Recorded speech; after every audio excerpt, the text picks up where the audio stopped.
I was going to make government work to deliver for the people. This rollout keeps that commitment, just as I'm keeping my commitment to relieve student debt as borrowers recover from this economic crisis caused by the once-in-a-lifetime pandemic. Now, I hope, God forbid, I say once in a lifetime, that gets me to another issue. We need more funding for this, but anyway, for dealing with future pandemics. But I want to be clear who's going to benefit the most. Working people, the middle class. If you earn less than $125,000 a year, you'll get up to $10,000 knocked off your student debt. If you earn less than $125,000 a year and you receive the Pell Grant, you'll get up to an additional $10,000 knocked off that debt, so $20,000 in relief. In total, more than 40 million Americans can stand to benefit from this relief.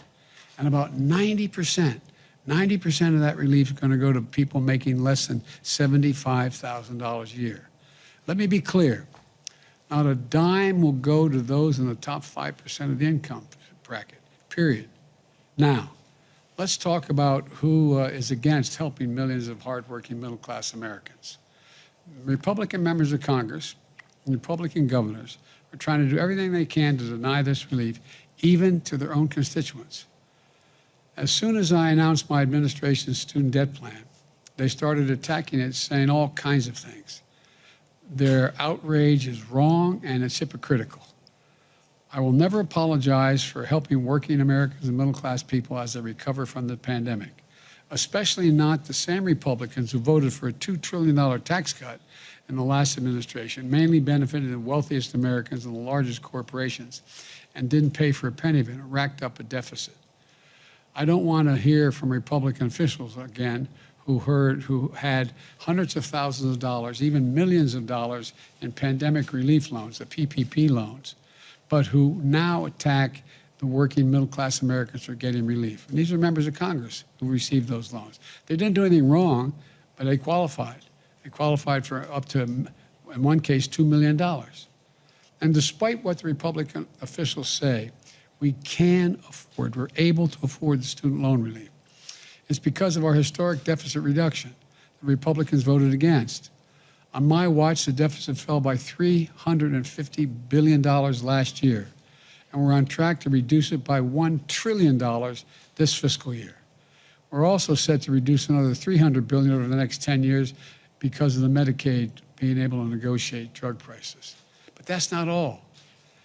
In relieving student debt, we're also resuming student loan program, a student loan program that we paused during the pandemic. Come January, folks have to start to repay their student loans if they qualify, if they don't qualify for this relief. That means billions of dollars a year will start coming into the U.S. Treasury. My administration's plan is an economically responsible course to ensure a smooth transition to repaying and preventing unnecessary defaults. And it also is focused on going after fraudsters who call borrowers. You're going to receive these calls. I tell anybody who's qualifying for these loans or trying to qualify for these loans. If you get a call pretending they're from the government trying to help you with your loans, let's be clear, hang up. You never have to pay for any federal help from the student loan program. You're going to get calls if you do this and we'll pay that, you can get relief. That's fraud. If you get any questionable calls, please tell us by going to dotftc.gov. My message to fraudsters looking to cheat the American people is don't do it. We're going to hold you accountable. Let me close with this.